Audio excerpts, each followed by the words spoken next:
రేపు శుక్రవారం అలానే కాకుండా అష్టమి చాలా శక్తివంతమైన రోజండి. ఈ రోజులో మర్చిపోకుండా ఏంటంటే గుర్తుపెట్టుకోండి, ఒక్క గ్లాసు పసుపు నీళ్లతో ఇలా చేయండి.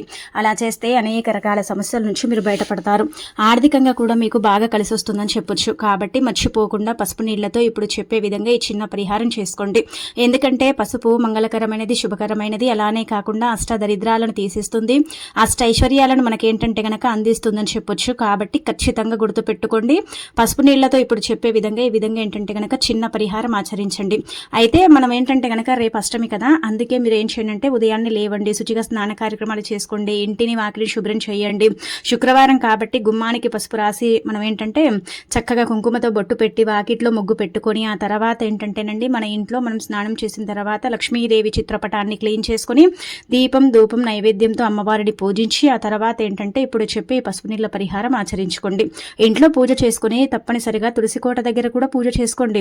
అలా చేసుకున్న తర్వాత మీరు ఇంకా ఏంటంటే గనక పసుపు నీళ్ళ పరిహారం చేసుకోండి.